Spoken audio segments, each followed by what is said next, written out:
एक बूढ़े सेठ थे। वे खानदानी रईस थे। धन ऐश्वर्य प्रचुर मात्रा में था, परंतु लक्ष्मी जी का तो है चंचल स्वभाव। आज यहाँ तो कल वहाँ। सेठ ने एक रात को स्वप्न में देखा कि एक स्त्री उनके घर के दरवाजे से निकलकर बाहर जा रही है। उन्होंने पूछा, हे देवी, आप कौन हैं?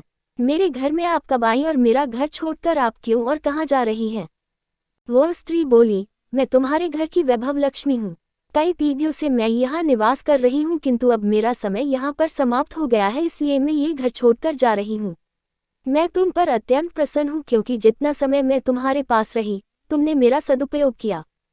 संतों को घर पर आमंत्रित करके उनकी सेवा की, गरीबों को भोजन कराया, धर्मार्थ कुएं तालाब बनवाए, गौशाला व प्याऊ बनवाई। तुमने लोक कल्याण के कई कार्य किए। अब जाते समय मैं तुम्हें वरदान देना चाहती हूँ, जो चाहे मुझसे मांग लो। सेठ ने कहा, मेरी 4 बहुएं हैं, मैं उनसे सलाह मशवरा करके आपको बताऊंगा। आप कृपया कल रात को पधारें। सेठ ने चारों बहुओं की सलाह ली। उनमें से एक ने अन्न के गोदाम तो दूसरी ने सोने चांदी से तिजोरियां भरवाने के लिए कहा। किंतु सबसे छोटी बहू धार्मिक कुटुंब से आई थी, बचपन से ही सत्संग में जाया करती थी। उसने कहा, पिताजी, लक्ष्मी जी को जाना है तो जाएंगी ही, और जो भी वस्तुएं हम उनसे मांगेंगे वे भी सदा नहीं टिकेंगी।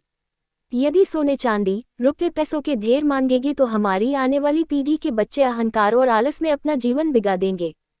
इसलिए आप लक्ष्मी जी से कहना कि वे जाना चाहती हैं तो अवश्य जाए, किंतु हमें यह वरदान दे कि हमारे घर में सज्जनों की सेवा पूजा हरि कथा सदा होती रहे तथा हमारे परिवार के सदस्यों में आपसी प्रेम बना रहे, क्योंकि परिवार में प्रेम होगा तो विपत्ति के दिन भी आसानी से कट जाएंगे। दूसरे दिन रात को लक्ष्मी जी ने स्वप्न में आकर सेठ से पूछा, तुमने अपनी बहुओं से सलाह मशवरा कर लिया? क्या चाहिए तुम्हें?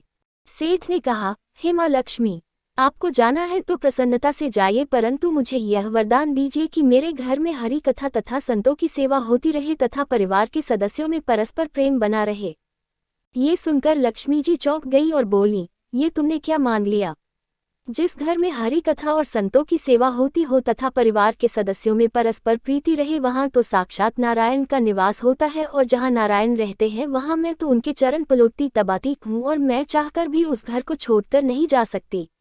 ये वरदान मानकर तुमने मुझे यहाँ रहने के लिए विवश कर दिया है।